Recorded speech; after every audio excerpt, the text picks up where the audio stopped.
नमस्कार. प्रणव. हा प्रणव बोला.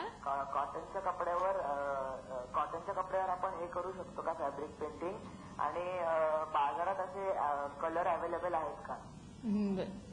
मला वाटतं पहिल्या प्रश्नाचं उत्तर आपण मगाशीच दिलं. फॅब्रिक पेंटिंग साठीचे कलर्स सगळ्यात बेस्ट आहे आणि cotton is available anywhere everywhere. आणि फॅब्रिक पेंटिंगचे कलर्सही अवेलेबल आहेत. बऱ्याचशा कंपनीज आहेत, ब्रँडेड पण आहेत. बरं. तुम्ही काही ड्रेसेस पण इथे आणलेले आहेत ज्याच्यात तुम्ही काही थीम्स केलेल्या आहेत, त्याही आपण प्रेक्षकांना दाखवूया. तुम्ही सांगा. हे सगळ्यात सोपं डिझाईन आहे. कोणाला ज्याला पेंटिंग येत नाही त्यांनी नुसतं असं सर्कल्स करून हे डिझाईन करून घेतलं. ते सिल्वरमध्ये फक्त पेंट केलंय. क्रोशाची फुलं विकत मिळतात किंवा विकत असलेली ती पण लावली तरी चालतात. मोतीमध्ये फुलं मिळतात किंवा सिक्वेन्समध्ये फुलं मिळतात, ती लावली तरी चालतील. आता मी इथे क्रोशाची लावली आहे. बॅकला नेक टाकलाय त्याच्या. फ्रंटला फार आपण दाखवूया. हा बॅकचा नेक आहे, हा क्रोशामध्ये केलेला आहे. त्याच्या स्लीव्स पण क्रोशामध्ये केलेल्या आहे. एखाद्याला जमणार नसेल पेंटिंग तर रेडीमेड आणू शकतो. आणि हे काय फुलपाखरू फक्त पेंट केलेले, त्याच्यावर टिकले आणि सिक्वेन्सनी ते हायलाइट केलेले. It's a very simple design. Anybody can do it. आणखी काही चित्र तुम्ही पेंट केले ती दाखवूया. प्रेक्षकांचा एक प्रश्न येतो तो घेऊया आणि आपण. नमस्कार. हॅलो मनोहर. नमस्कार. हा नमस्कार मॅडम. बोला. माझा प्रश्न असा आहे की पहिली ती जी डिझाईन दाखवली गेली होती फॅब्रिकची ती दाखवावी. आणि दुसरा प्रश्न असा आहे की ती पेंटिंग कशा प्रकारे काढली जाते बरं आणि किती दिवस टिकते. बरं. तुम्हाला नेमकी कुठली संपर्क झाला? कोणत्याही कपड्यावर काढली तरी चालते का? बरं बरं. त्याने नेमकी कुठली पहिली म्हणजे सांगितलं नाहीये. आपण पुढची डिझाईन दाखवून एक्सप्लेन करूया त्यांना. आणि त्याने विचारलेलं कुठल्या कपड्यावर. मला वाटतं कॉटनवर काढणं सगळ्यात कॉटनवर सगळ्यात बेस्ट आहे, कारण कॉटन ड्युरेबल पण असतं. आणि कॉटनमध्ये हे मी एक म्युरल ट्राय केलंय कॉटनमध्ये. कुर्त्याचा खालचा भाग जास्ती दर्शनीय असतो, त्याच्यामुळे कुर्त्याच्या खालच्या भागाला हे केलेलं आहे. त्याच्यामध्ये कृष्णाचं पेंटिंग आहे. म्हणजे painting also can be manipulated on your wardrobe. तर तो एक कॉन्सेप्ट होता. आणि त्यांचे ज्वेलरी जी आहे ती सिक्वेन्स आणि याच्यामध्ये केलेली आहे. बरं. हे नॉर्मल आधी ट्रेस आउट करूनच केलं? आधी ट्रेस आउट करून पण करता येतं. तुम्हाला डायरेक्ट करता येत असेल तर डायरेक्ट पण करता येतं. बरं. आणि फॅब्रिक पेंटिंगच्या बरोबरीने आपल्याकडे जर वेगवेगळे नमुने असतील की आपल्याला वेगवेगळे स्किल्स असतील, पॅचवर्क अमुक तमुक, तर सगळं एकत्र करून सुद्धा आपण काही करू शकतो. हो, नवीन डिझाईन तुम्ही डेव्हलप करू शकता किंवा जुने डिझाईन सुद्धा जे आहे ते आपण त्याला रिफ्रेश करू शकतो. माझ्याकडे कसं जुनं डिझाईन म्हणजे डिझाईन तसं बऱ्यापैकी जुनं आहे. हे माझ्या आईने दिलेलं वगैरे डिझाईन आहे आणि ते मी मॅनिप्युलेट केलंय. त्या लेडीचा फेस मी पेंट केला. फार सुंदर दिसतंय. मी आधी सांगेन तुम्हाला. थँक्यू. आणि ती फुलं हे ती पेंट करून नंतर त्याचा पॅच बनवला आणि त्या फुलामध्ये क्रोशाची छोटी फुलं टाकली. तिच्या नेकलेसला पूर्ण सिक्वेन्सनी भरून टाकलं आणि त्या फुलांना हायलाइट जी पानं लावलेली आहेत त्या पानामध्ये एम्ब्रॉयडरी म्हणजे चेन स्टिचमध्ये त्याचे हायलाइट केलेलं आहे. आणि त्याच्यामुळे त्याचा एक वेगळाच लुक आलाय. असं वाटतं ती अशी फुलराणी वगैरे अशी बाहेर येते असा त्याचा लुक आलाय. तर अशा गोष्टी मार्केटमध्ये अवेलेबल असणं फार कमी आहे. मला असं वाटलं की ह्याच्यामध्ये सगळ्या प्रकारचे नमुने येत आहेत. अगदी खरोखर.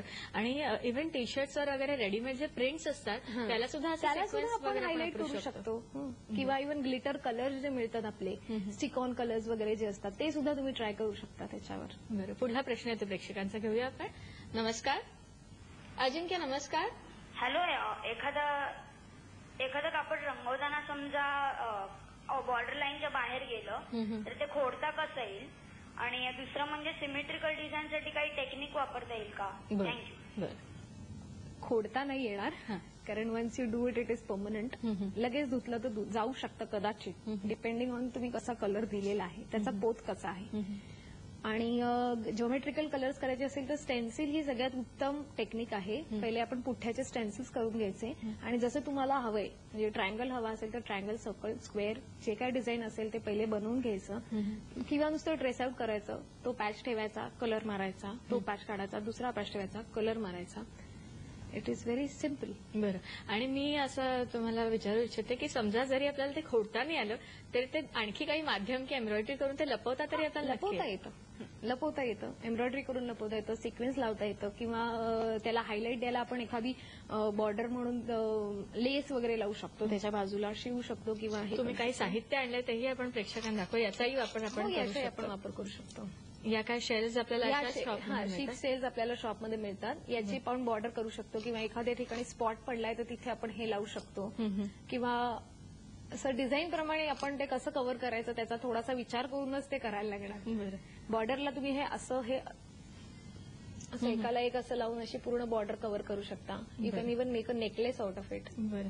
तुम्ही पर्सेस आणल्यात त्याही कार्यक्रमाचा समारोप करताना प्रेक्षकांना आपण दाखवूया. त्यांना अंदाज येईल की आपण एखादा पॅच पर्सवर सुद्धा कसा वापरू शकतो ते याविषयी थोडक्यात सांगाल तुम्ही? रेडीमेड ह्या रेडीमेड पर्सेस आहेत. या पर्सेसवर फक्त मी हा पॅच कॉटनमध्ये बनवला आणि तो पेस्ट केलाय.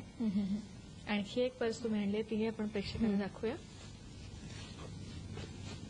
हे कुठल्याही डिझाईनच्या आपल्याला आवडतील डिझाईन त्या? आपल्याला ज्या आवडतात अशी. तर याचा मी बेल्ट सुद्धा हायलाइट केलेला आहे. तो बेल्ट जर साधा नको असेल तुम्हाला तर त्याच्यावर सुद्धा कलरनी तुम्ही थोडंसं हायलाइट करू शकता. आणि हा पॅच त्या शेपमध्ये जर कट करून लावला तर तो वेगळा दिसतो आणि असा प्लेन लावला तर तो वेगळा दिसतो. बरोबर बरोबर. It is only difference. बरं. आणि एक थीमच्या दृष्टीने तुम्ही सांगा की एखादी थीम वापरून आपण पूर्ण साडी आणि पूर्ण अटायर करू शकतो हो का? बनवू शकतो ना. तुम्ही ते पर्स आणि एक साडी आणली तेही प्रेक्षकांना आपण दाखवूया.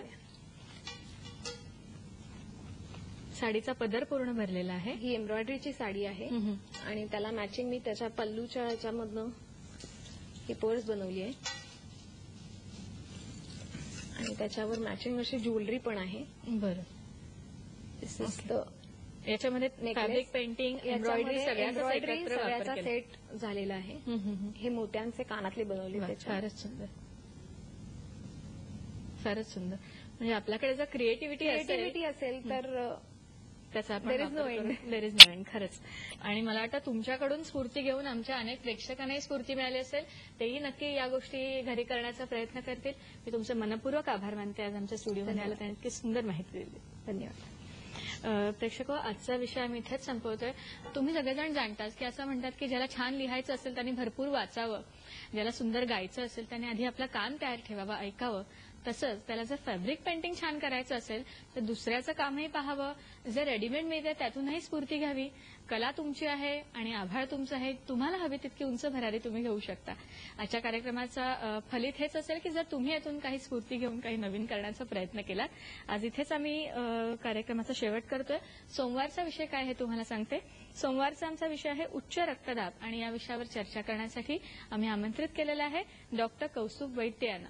सोमवारचा कार्यक्रम पाहायला विसरू नका. आज इथेच रजा घेतोय. नमस्कार.